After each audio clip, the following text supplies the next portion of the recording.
All right, and welcome to another episode of Hempire. I'm Pete Bahrenburg. Again, I'm here with my good friend, and by now, hopefully your friend at least, Nick DiFrancesco, CEO of PurWell. What's up, What's going on, Pete? I always love your intros. I don't know what to expect with them. Good. I'm going to keep getting you with that. So we have a real good story today. We have somebody that is full of determination, inspiration, just someone that I met a couple months ago at an athletics and cannabis convention. We met. I'm sorry that we met. That and yeah, you want to start over on that? Let's start over on that. No, you keep going. I'm just actually really excited to have her on. So why don't you tell everybody about who we have on today and why she's so special? Oh, yeah, I'll tell you, something impressive. Actually, we're talking about someone who remembers encountering some big, bright light through a windshield. And unfortunately, afterward, two angels telling her that it was not your time. And that was only at the age of 7. This person sustained a L2 spinal injury, I believe, and it ended up paralyzing her from the waist down. This didn't stop anything from now a world-class athlete. We were speaking with Kaitlyn Verfuerth. Right? It's close enough? How you doing, Kaitlyn? I'm doing awesome. How are you? We were going through that, Kaitlyn. How to say your last name? I should have brought that up. It's okay. It's a tongue twister. It's really not. It's actually just very German. It's Verfuerth. Wow. And when we came to America, we, like in German, they have the U with the, I don't know what that's called, with the 2 dots. Yeah. I think. So we got rid of that when we came here because it's not American. So now it's Verfuerth. It used to be Verfuerth or something like that. And do you guys know what Verfuerth means? No. You're gonna die. Okay. So I was playing a tournament in Austria, and I was checking in to get on the court. And the umpire comes up and she goes, "I'm chairing your match, and I wanted to check your last name." And I go, "Okay." And so she goes, "How do I say it?" And I said, "Verfuerth." And she starts laughing. And I'm like, "What?" And she says, "Say it again." I said, "Verfuerth." And I go, "Why are you laughing? What's so funny?" And she goes, "Do you know what your name means in German?" And I said, "No." It means to seduce in a really cute way. So they were laughing at me the whole time. Every time they said my name, they were like chuckling inside. So I don't know if that's the truth, but I have checked it with some other sources, and that is the truth.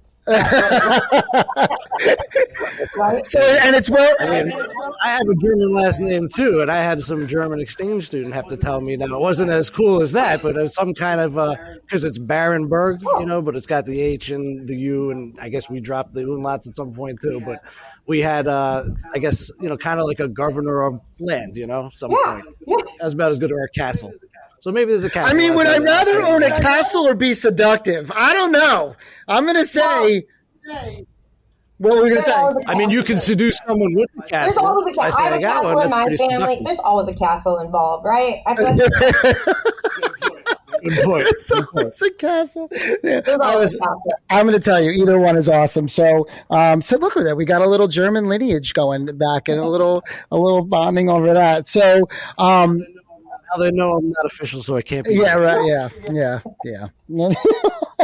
So, I don't know what you're doing. Only half. So for everybody to know, I mean, we're talking about someone that's competed in 4 of the Paralympic Games, 3 of those in tennis, which was something we got to talk about because that's amazing in itself. And in 2021, you competed in your 4th paddling of a 200-meter para canoe. Right? Yeah. So that's pretty amazing. But, we've seen athletes like Bo Jackson, Deion Sanders, Michael Jordan. They've competed in multiple sports. So talk to me about what it means to you to be successful, so successful in that one, and then having to kind of make a jump to another category. Yeah, absolutely. I don't know what I was thinking. Honestly, because going from wheelchair tennis, which is very similar, there just for the people out there that don't know anything about wheelchair tennis and tennis are the same things. The only difference is you sit versus standing. But I hit the ball the same way. We hit with topspin. We have slice, whatever. But But the only biggest rule difference is the wheelchair players allowed 2 bounces. And so that's what kind of levels the playing field. And so really, honestly, guys, the only reason why I started playing wheelchair tennis was because when I got to high school, I wanted to be like everybody else. I wanted to be like my friends. I actually really wanted that stupid Leatherman's jacket with the right. Nobody wears those Well, we all know, of course. So wheelchair tennis was actually the sport that got me there. So I played on my high school team. I competed against all the other schools, just like I've made varsity. We weren't like the greatest team. We were kind of like the Bad News Bears, but we played, and that's where I kind of got my start in tennis. And then once I kind of graduated high school, I in that last year I made like a junior national team, and I got to travel, over to Europe and play one of our big tournaments in Switzerland. And I was like, this is really cool. And then I learned about this tour, and I was like, how do I do this? This is what I gotta do. So then I started playing like kind of professionally. I got some really big sponsors to back me, and the USTA also helped a lot with travel. And I was able to pretty much win enough prize money to be able to travel the world and play tennis. And I did that for about almost 20 years. It's amazing. So really, to switch to go from tennis, which is, those matches, I don't know if you guys watched any of the US Open recently, but like some matches can last 4 hours, 5 hours, where I'm going to a new sport, sprint, and that's like, you got to beat it in under a minute, right? Right. So like big flip there, and really just figuring out how to train and how to get out on the water and get in my boat by myself was kind of like a little bit of a hindrance in the beginning to be able to train, because in this sport, a lot of people relied on their coaches or their trainers to get their boat on the water. Like it's a 17-foot long boat, and it's skinny and it's narrow, and yeah, I'm a person in a wheelchair. Like, how am I going to carry that? So I rigged up this little system. I had this little cart with wheels, and I put the boat in my lap, and I would push it right down to the water, and I would do a workout. It was like a Red Rider. Back on the cart, and I'd go back up the ramp, and I'd put it back. And once I figured that out, then I was like, okay, I can do this. However, I felt like going into Tokyo, I just didn't have enough time, and by the time I got into the sport, I just, competing at that level with the top, I think I came in 7th, and I was actually just stoked not to flip. If you flip, you're disqualified. It's over. Well, first of all, I think it might be a lot more. Yeah, I was going to say that's like my absolute fear of all fears. I mean, I scuba dive. To be stuck, especially like whitewater rafting. When I see the guys in the canoes, right, and they flip, I'm like, that's a death sentence to me, because you're locked in. I mean, you're in that canoe. That's insane. You're in for the ride. Upside down. You're in for the ride. And how do you flip? I mean, that's just, to me, it's like one of the scariest things to think of. You just go with the flow. You just go with the flow of the river, whatever. You don't fight it, because if you fight it, it's only going to make it worse. Yeah, it's. But you have to be able to flip yourself over. And so what I'm saying is. Yeah. So I didn't do, that's called slalom. I didn't do slalom. Okay. They won't even I don't think they'll ever let us do slalom, because you're going to put a person in a wheelchair and then strap into the boat, and then that's what I'm saying. Like, that's what I was thinking, right? That was like, Jesus. No, we just did flat water, 200 meters. As fast as we can. Got it. So you had to break under, even to just like be up there with the top is under a minute. Wow. Now, do you do any kind of like emergency training just in case you do flip and how to get out of that? I'm sure. Yeah. So in order to even do a race or compete, you had to like go in front of the judges, and you would flip yourself on purpose to show that if you did flip, you could get yourself back in the boat. But right. Okay. Always before a race, like that's always the first things that like those are my biggest worries. Am I gonna flip? I just don't want to flip. Right. I bet. And I mean, it's like every mama turtle that just wants to make sure their kid's okay before they go out and play. Let me just see you flip over. Just flip over one time. Yeah. All right, you can go out. That was a great visual. That is fantastic. By the way. That's an awesome visual.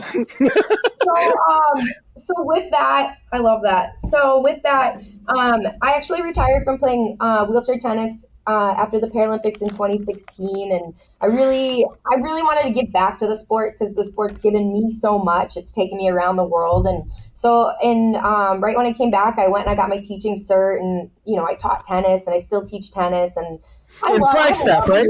Flagstaff High School? No. Well, I did that. Yeah. When we lived up there, I taught at the high school at Flag High. I taught the girls team for about 9 years, and then I moved down. We moved down here to Phoenix, and now I work for a really cool nonprofit called Ability 360.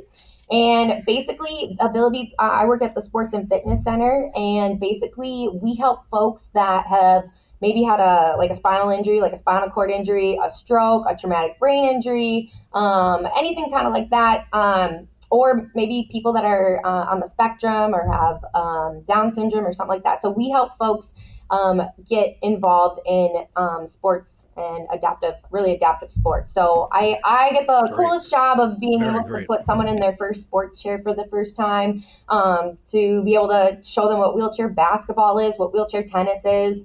And so I'm a rec therapist here at Ability, and then I also run our outdoor I do our outdoors. So I know that, Nick, you've been trying to get a hold of me for 15 days, and I was down in the Colorado River. We took about 12 folks with varying disabilities, and a lot of volunteers. We needed a lot of help, and we did 226 miles, 86 rapids. It was an 11-day trip, and every night was a different campsite, and no cell phone, no connection. You are out, there's no way to get help or really anything. And we did those rapids, and we had a really good time. It was pretty awesome. But it's really cool to be able to share those experiences with others, and also be able to show people that, maybe because you had an accident or this has happened to you, your life's not over. It only can get better. And I think people just need to realize they might have to do something a little bit differently, but I think the world's my oyster. I really don't believe there's anything I can't do except for I can't walk. So, but it's really cool to be able to show people you can do this, the world, your life's we not can't over. kayak, we can't play tennis, we can't do a lot of these other things. So. Some people don't want to get out of bed. When you see Kaitlyn is in phenomenal shape. What, are you like the turtle trying to get out of bed? Right. Are you allowed to? You're allowed to get out. Believe it or not, I played a couple sports in my day. All right, I'm just saying. But no, I mean, I just think that sports do so much for so many people. It does teach you as a child and growing up. Obviously it teaches you social, right? Being on a team and all that. But I really feel it teaches you that determination, that drive, what does it take to win? What does it take to get my body prepared? Everything that it takes, I have teammates that rely on me or by your own, maybe you play golf and it's just on you, but you know what I'm saying? But most of the time you have a teammate or you have somebody that's relying on you. And it helps with you getting your mind right. And I think it helped a lot of kids keeping out of trouble, truthfully. I mean, that was a huge thing. I know that it definitely kept me out of trouble for sure, because now everybody's going to say, well, we're talking about all this different stuff and it's amazing for Kaitlyn, but how does this tie in to cannabis and hemp? And so we met Kaitlyn at a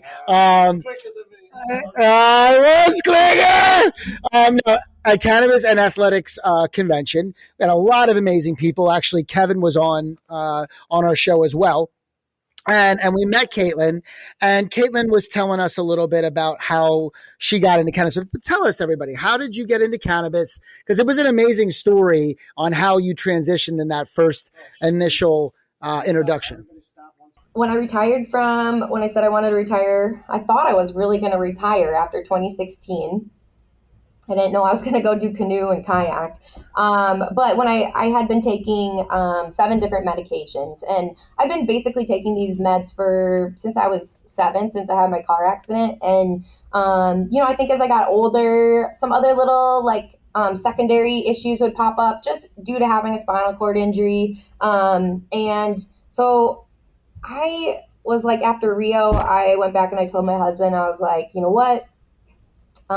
People have been talking about medical marijuana, and I think I want to get my card and just see what this does. Like, I don't know if it's going to work. If it's not, who knows, right? So I like to give everything a shot. And so I remember I went to my first dispensary, and I got or my friend did, because I couldn't yet, right? In Arizona, it was only medical. And she brought me this chocolate bar. And I went home, and like I only really wanted to test it at night, like right before I went to bed, and just to see if that would help me fall asleep better or whatever. And I had the best sleep of my life. So one thing that comes along with spinal cord injuries is I lost a lot. Most people will lose I lost control of my bowel and bladder. So I have to do like a bowel program every day to go to the bathroom. I know I'm being really open, and then it's people need to know like what goes on. Then to go pee, like I have to use a catheter. I use like a little stick, and I insert it every day. And as you get older and living with a spinal cord injury, your bladder it starts to leak more. Just those muscles aren't there, so they're not working as well. And so I was starting to experience, like, I was having incontinence and leaking, and I was just getting really frustrated. And that's why I was really taking a lot of meds. So that night that I took that chocolate bar, I woke up, I never got up to go pee. I woke up dry. I woke up like with a really good sleep. And then like I kind of started doing it every single night just to see. And I noticed I didn't have to wake up to go to the bathroom. And I just like wasn't leaking anymore. And I was like, well, that's weird. So then I started working with a naturopath, and I was kind of telling her what I was doing. And she kind of explained to me just, how medical marijuana or marijuana in general can be really good for muscle spasms. And so I noticed too that my legs weren't spasming as much either. But basically what I kind of figured out, or what we figured out together, was like my bladder wasn't spasming anymore, which is really cool. So yeah, wow. Then like whatever dose, I don't really know. I kind of messed around with like kind of micro dosing, and then taking a certain amount and just kind of seeing. But it started to like trickle over into the day. So then like... No, hold on. Not to stop you for a second, but you're talking about edibles, right? Yeah. You're doing a lot of this as edibles. Okay. Only edibles in the beginning, because I like right. was new, and I was like, I don't want to smoke, and I'm an addict. You want to know the exact milligram or what was helping you, and okay. Yeah, and I really wanted to know like what. So then I started taking a little bit more, and then I noticed like it would start to trickle into the day, and like I could hold my, my bladder longer. I could make it to the bathroom. I wasn't leaking. And I was like, whoa, this is really cool.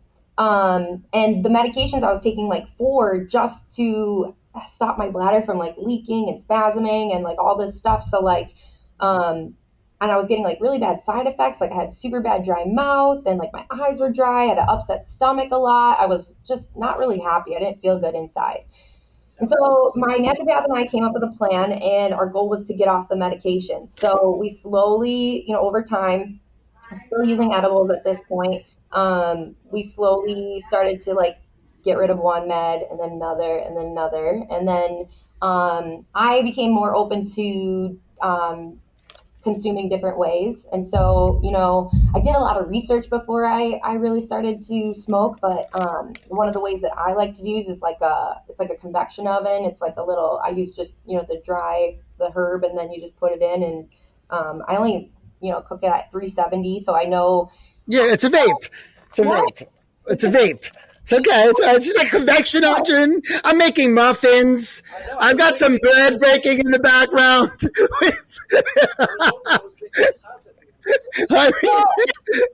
I usually air fry, but I mean, when I convection oven, that's.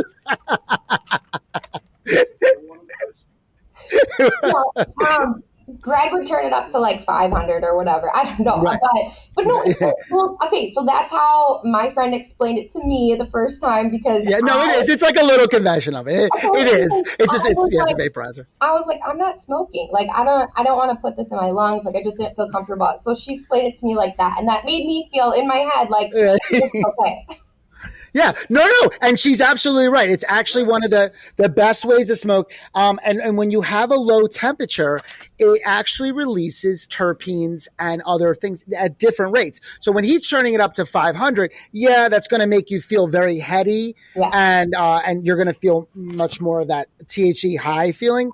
But when you're doing it at a low temp, it kind of helps you feel more of the body high, the anti-inflammatory effects, things like that. And I don't know if people know that, and something we should really talk about more on the show. And it tastes way better, and you don't have that carcinogen of that smoke because you're literally getting what's called a vaporizer, the vape, the vaporizer, the little bit of the moisture that is coming out of the plant as well. So that's why it's called a vaporizer. But go ahead. And I didn't know any of that stuff. And if you use a flame, you lose all of. I feel like you right. Tell me if I'm wrong. I don't know, but you lose a lot of the medicinal value of the plant. Yeah, because you're burning a lot. I mean, it's definitely worse for you because you have a lot more carcinogens. But yeah, you're burning a lot of that terpene profile and all those other great things that are in the plant by starting low and slow. And that's why dabbing is great and all. But really, if you want to have a total body feeling, I mean, true body, then you want to start very, very low, and you're going to feel like there's no smoke coming on at all. Like nothing. You're going to be like, I'm not blowing anything out, not getting anything, but you really are.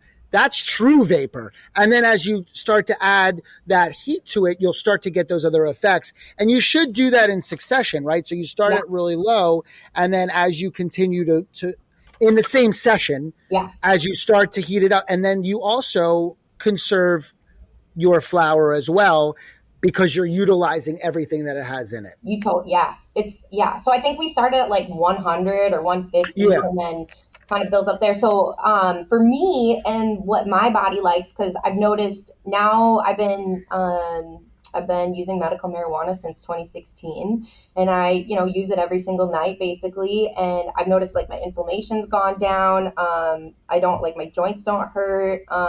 I'm way more clear-minded. That was the other thing. As a kid, I had ADHD, and that was the other medication I was on. I was on Adderall, and I was on a Lexapro, some kind of antidepressant. I don't take those anymore because I found that for whatever reason, even if I did a CBD gummy or a CBG gummy, I have way more focus, and I'm just more dialed in than when I was taking the other medication. And Adderall used to make me feel like I was grinding my teeth and I felt like I had to go. And it's a speed. It's synthetic method. That's what it is. So let's talk about this now. You said gummies. Now, so you came up, we talked, and I said, you've got to try Pure. Well, you were telling me all the different things. And you said, even though you're doing all this stuff and you said it was helping, it still maybe wasn't giving you exactly what you're looking for because you're still having some pain and things like that. And you tried Pure Leaf, right? Yeah. So tell us a little bit about that experience and how you felt on Pure Leaf. Obviously, Pure Leaf is our anti-inflammatory gummy that we have. But tell everybody what that made you feel like and how that was a little different.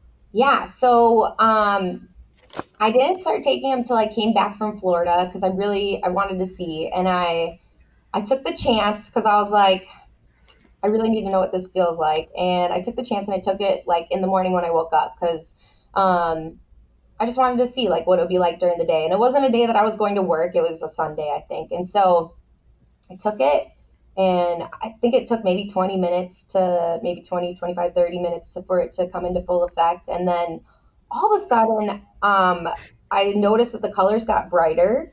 I noticed that my head felt clearer. All the anxiety that I was feeling kind of just melted away almost. And yet I had a very clear head. So I didn't feel like I took anything or I was, disorientated. I think that day I went and I did a workout, and it was probably the best workout I ever had.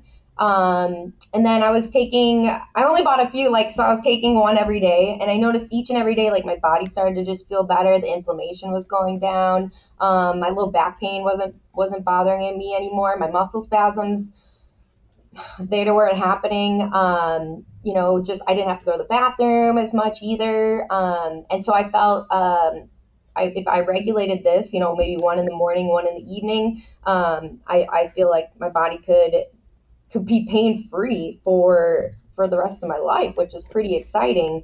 And I guess what to me was the biggest thing was because I've taken a lot of other gummies, and you still have that like in your head kind of you feel like you're a little dopey or you're a little tired, and with PurWell I didn't feel that at all, and that was the coolest thing because I took it before work and I was getting a lot more work done, and I just was communicating better, and I feel physically and mentally better.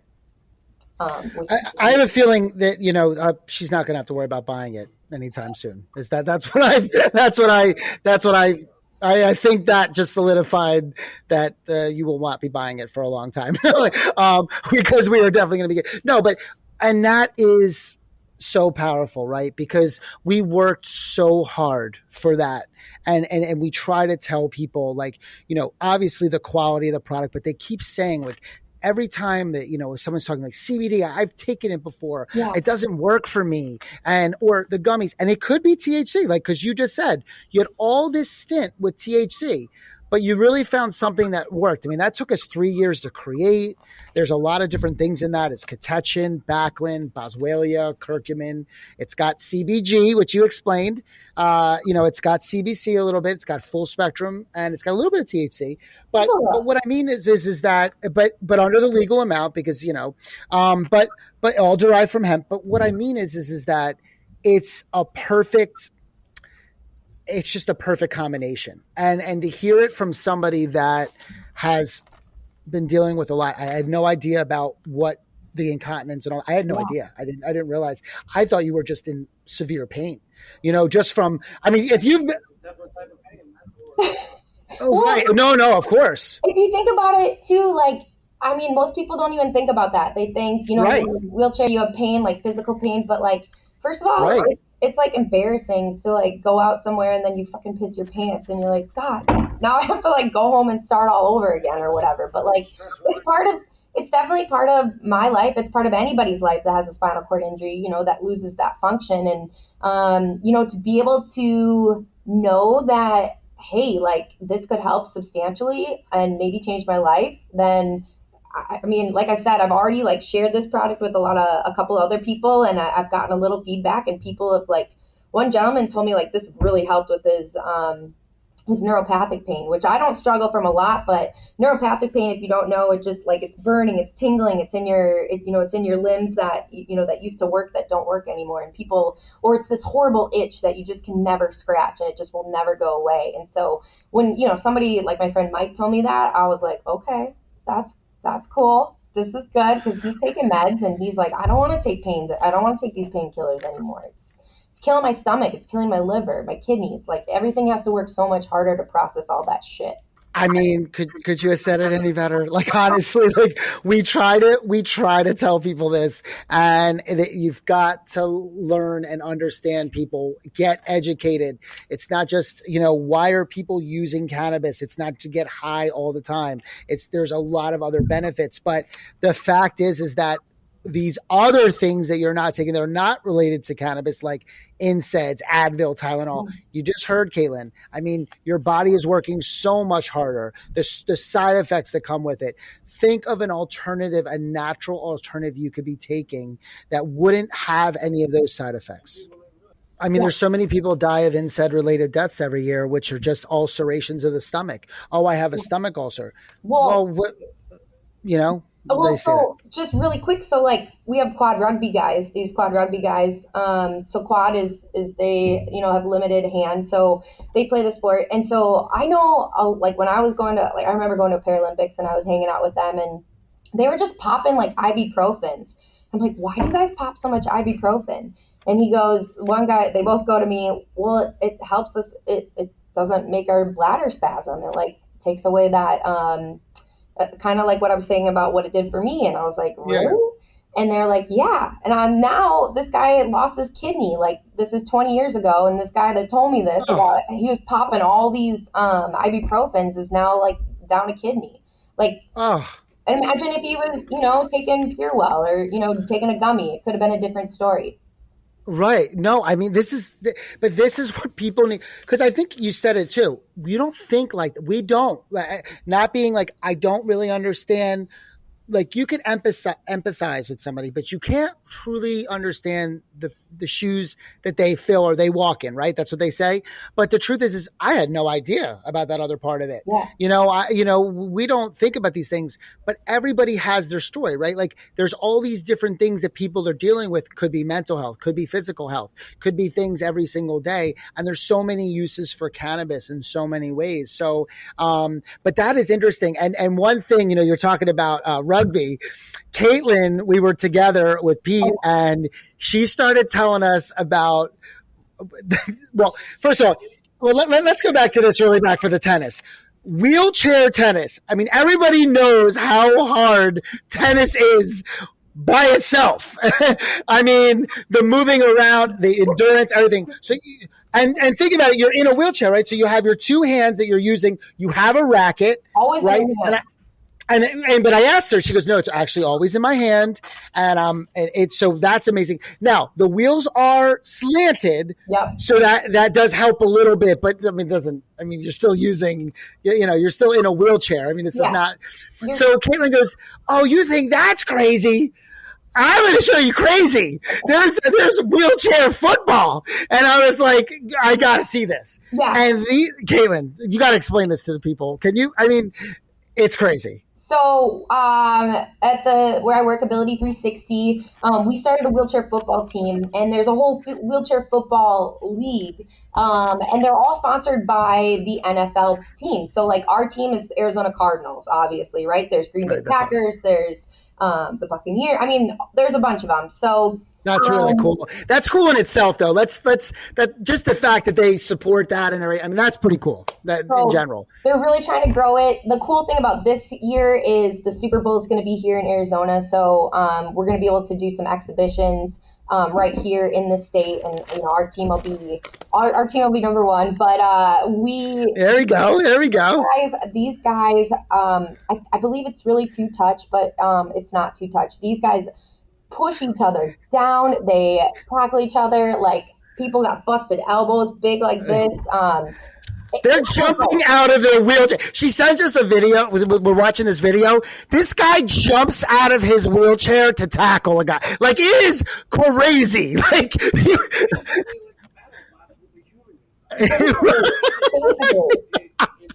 just metal and crushing bones.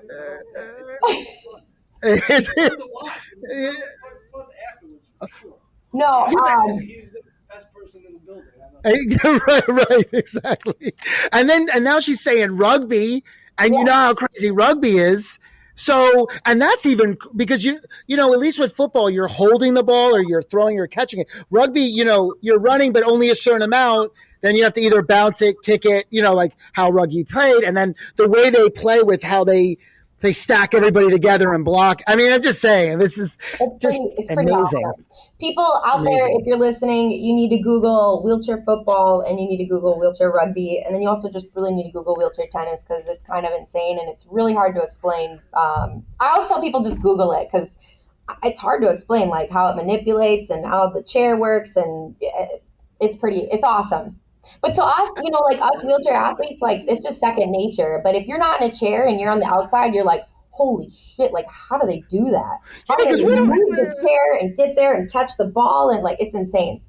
It is because we don't, again, like you said, you're not used to it. And we're not, listen, that takes a special person because there's a lot to think about. Most people get trouble getting out of a chair. I see people coming out of a restaurant. I go, wait, are they safe to get in that chair? Like just a regular chair? Exactly. Right. And then they go, exactly. So, well, obviously check out Kaitlyn, if you're going to check out anything because she's one of the best that's ever done it. So you definitely want to check her out and Google everything she does in tennis as well. And wait, and is this right? You have a yogurt stand or a yogurt? Please talk to me about this, because this seems with the cannabis inspired this, I feel like. I really do wish we still had our yogurt shop. So Greg and I, we don't have it anymore. It was in Flagstaff, but we used to have a self-serve frozen yogurt shop, and it was right next to NAU, which is Northern Arizona University. So we had a ton of college kids coming in. It's, those places where you go and you get your yogurt and you fill up with whatever, and then you weigh it. There was talk kind of at the end, we were talking about like some alcohol infused yogurt, but then or cannabis infused, CBD infused. That would have been the next level. Unfortunately, we got rid of the business and we got out of it. But it would have been cool to. Flavor of choice for you? Wait, what was that? What was your flavor of choice? Oh, my favorite flavor? We made a really good vanilla that I just standed by 24. I just loved our vanilla. And then we had a toasted marshmallow. That was one of my favorites. But the coolest part about our shop was that our customers, like, they picked the music. They picked the flavors. If people wanted to come back in the kitchen and make a flavor, we'd invite like one guy and gal. They did a date, and they had a date at our yogurt shop, and they made their own flavor for their anniversary. It was super cool. So we loved it. I mean, whatever topping you wanted, if you asked for it, we went and got it. So we really we went far above and beyond for our customers, and it was a lot of fun. It was you just have your hand in a lot of things. I mean, it's great. And then there's I guess you work on a nonprofit called Over the Rainbow. Yeah, not anymore. No, could do that anymore. No, okay. That was a while ago. This is old news. I'm news. pulling up all old news. I'm pulling up all this old news. I'm so sorry. You still did it, which is cool. No, I mean, cool. We helped sponsor with the yogurt shop. We worked with them. They had a butterfly garden in Flagstaff, which was really cool. And I worked with them a little bit. All the proceeds went to kids with special needs, and so I was on their board for a little bit. And it was a fun time. Well, this I do know that this is timeless, but you've worked with a couple, NFL legends. You were in that. Obviously, you were in cannabis and athletics conference that we saw you at, but advocates like Marvin Washington, Ricky Williams, Jake Plummer, Jim McMahon. What do you think about because you're talking to a lot of athletes. I mean, we try to talk to people. You're obviously much more in it. What is their whole thought on cannabis and the avocation of it? And what are they saying, or what do they feel that cannabis plays a part in their lives, or how it should be in the leagues that they play in? Well, from my talks with them, really, I just want to plug Athletes for Care really quick. Cool. They were basically the organization that helped me get a TUE, which is a therapeutic use exemption form to compete. Because obviously cannabis is illegal in your system. So if I would get drug tested, I would show up positive, and then that would be really bad. So I reached out to Athletes for Care. They were able to get me in touch with a doctor who was able to write a TUE for me, and then I submitted that to the World Anti-Doping Association and USADA. And when I got it back, I could not believe that I got approved. Because not a lot of people do this, and not a lot of people know about it. But if you have a neurological disorder, you can get a TUE for medical marijuana and still compete. So now you're talking about in the Olympics? Are you talking about in the Paralympics? Are you talking about is that what you're referring to specifically, right? Yeah, I'm specifically talking about the Olympics and the Paralympics, as well as like any international competitions that I was going to. I mean, come on, people. Like, I wouldn't get in a boat and smoke a bunch of pot and then go paddle. That's really stupid. So like, obviously, I know a lot of these athletes like myself are using medical cannabis to help recover, to help get over in like just recovery in between, training sessions. Like, I found that if I, ate a gummy in between a session, like my body was just a little bit more relaxed, and I was able to like go to sleep. And the only time your body really is able to recover is when you're sleeping, right? So that was a big reason. And I know a lot of these players, or big NFL players and hockey players, are really fighting for this. But here's the other side of the coin that I think is a little bit hard is even myself, like I was really scared to come out and tell people that I use cannabis because I'm an athlete. I'm a Paralympic athlete. People look up to me. I'm a mentor. Like I teach kids. And I was really, really scared and afraid people are going to think I'm a pothead or they're going to get a different opinion about me. And as an athlete, like, I think too, like you're worried about your reputation. So my first post ever on Instagram or on social media was after I went to the Cannabis and Sports Conference. And that was my first time really saying, like, and coming out and saying that I use this. And guys, I can't believe the feedback.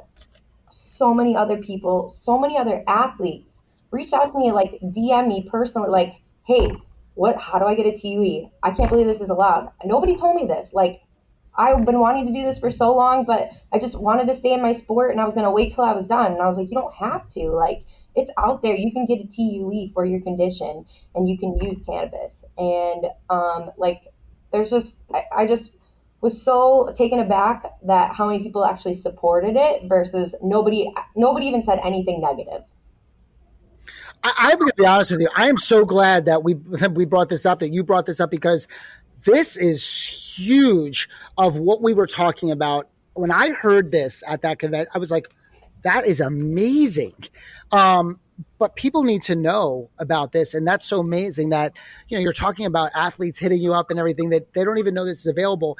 And that's why education is so important. But in fairness, how would you know? Right? Like, how would you go and research this when your mind goes, oh, this is not going to be allowed? How could I even, so I think that's what stopped people from really trying to search. And yeah, we should definitely try to help get the word out about this because, it's that negative. It's just the stigma.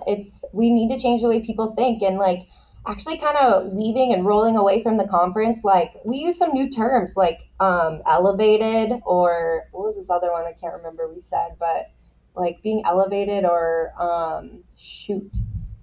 enhancement, like enhancing. Like I feel like if we can change the language just a little bit, and then I feel like people are going to be more open to like, oh, I want to enhance my brain. I want to enhance my body. Oh, I want to feel elevated. Like maybe that's better than saying I'm high or I'm a pot, right? Because that's just kind of negative. Of course. Right. And I think it was you speaks volumes that you said, look, I didn't want to even tell people that I use cannabis because they might judge me. And it's such an unfortunate thing when here you go saying, well, or at least the way I would look at it, because, well, screw with what they think. It's helping me with everything in my life. If they want to judge me for something that truly, like, you'd have never lived in my shoes for one moment to know what it would feel like. And if this is the only thing that helps me, and I've tried everything else, well, then screw you for judging me. Yeah. And I think that, but I know you can't, but you want to. And maybe I said it for you, but but it's true. And that's kind of why I did that, because me being as loud and boisterous as I was, I probably would have said that. And I know that I shouldn't always talk like this, but come on, people, you have to look at things from all points of views. And why are we saying that it's a dirty word to begin with, when it's been around since the beginning of time, and it's helped so many people, millions, billions probably at this point. And come on, we got to get educated here, people. Yeah. It's helping way too many people to even think that this is a bad word anymore. Yeah. It's a plant. I mean, people forget. We're talking about a plant here, everything you look outside, what are you going to see? Plants, right? And then you want to have a giant argument of what's good and bad for you. Meanwhile, we're going to go to a giant plant, and when I say plant, they're going to take a big metal processing plant and then pump out something and go, here, this is what you should be doing. This, I'm telling you, is better for you. Right. I'm sorry. And you know what we were talking about, like all these different things that people use, and that's completely fine. Like no problem. Oh, no problem. All those drug commercials. I mean, do you ever listen to like, oh, this one is going to cause, you might lose your face, and then you're going to lose your arm, and then you might die, and like, all these things are like very quietly she's saying it in the background, but like, oh, it's okay, my doctor prescribed it to me, I'm going to take it. Right, because. Well, we know why, right? Because sometimes they just have a lot more pull and everything, and things that really. And yep, money. That's it. And both green. but different in so many ways. But no, and I say it all the time. It's just you've got to understand what you have out there at your disposal naturally, and try that. Now, it might not work for you. More 9 times out of 10 probably will help for you. But look, there is a possibility. Then go to the other steps. But the fact that so many people that come on our show go, I've tried all this, it didn't work for me, and I have this A, B, and C, side effect, or this happened, or a friend that lost his kidney, or, instead of going, well, let me try the plant first, and then if that doesn't work, I can move on. Yeah. And let's not just talk about plants. I mean, we're talking about eating better, putting more natural things in your body. Could be even mushrooms. And I don't mean psychedelic mushrooms. Could be regular mushrooms. Yeah. We're working on something right now that is a mushroom complex because, this is another way to do it along with cannabis. So we're not just saying these things, but just be much more natural on what you're putting in your body or knowing what you're putting in your body, and look how many people that it's helping. So, I mean, I mean, there's really, how do we follow that? I mean, that was amazing. I mean, I don't know. How do we follow I don't know. that? Just everybody try some PurWell. I'm serious. Try it. I mean, I'm serious. That's a good way to start following up. I mean, Kaitlyn, how can everybody start supporting you, and where would you like everybody to look and follow you at? And just kind of you can support me. You guys can follow me on Instagram at KVerf, KVERF. I'm on Facebook. I have a website, but I need to update it. It's KaitlynVerfuerth.com. Or also check out Ability 360. Our organization that I work for, this nonprofit, we serve a lot of really, really cool people, and I get to change a lot of people's lives every day. And, we really run a lot on donations, and a lot of our programs we have a lot of big donors that help make those programs happen. So please check out ability360.org. And what was that one, the one that supported you, that talked to you about getting your... Also, Athletes for Care as well. Athletes out there listening that want to get competitive and want to be able to use cannabis, there's an option. You can get a TUE. So, do you have any competitions coming up soon? Any matches we need to tune into? So actually, I had shoulder surgery. 6 months ago, actually, but in Tokyo, I tore my rotator cuff like 4 days before I raced. Oh my gosh. Wow, 4 days before your race, all that training, and then you go in. Oh, that's heartbreaking. That's heartbreaking. So I'm still recovering. I'm kind of more in a coaching role now, and I don't know if I might be kind of retiring. I'm kind of, I really want to try to do some other stuff and get more into the outdoor realm and do some more like mountain biking and like I love kayaking and stuff like that. But actually, really awesome. What? After I have been motivated actually, or maybe what's the word? I can't think of the right word right now. But as we were going down the Grand Canyon, down the Colorado River, there were these guys in their little kayaks and the toy kayaks where they flip. And, I kind of would think it'd be really cool to like be able to do a stent of the river and do it in a toy boat. And I would love to. I'm thinking more like outdoor adventure, like extreme stuff is kind of what I want to do next. So. Oh my God, that sounds awesome! Absolutely, yeah, that's right up my alley. That's for sure. Well,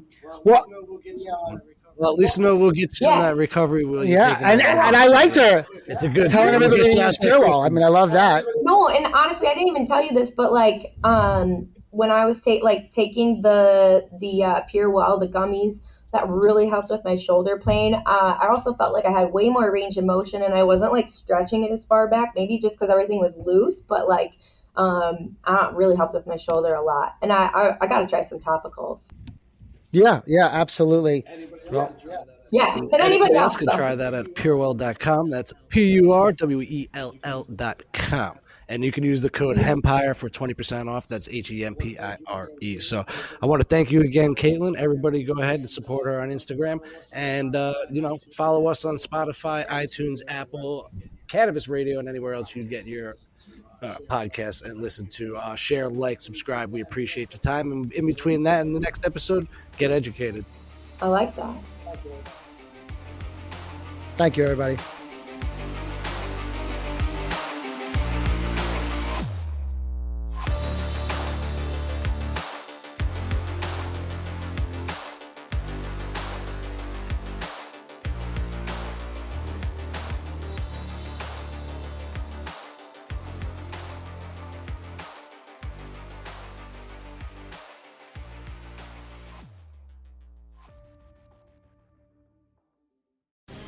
The opinions expressed on this CannabisRadio.com program are those of the guests and hosts and do not necessarily reflect those of the staff and management of CannabisRadio.com.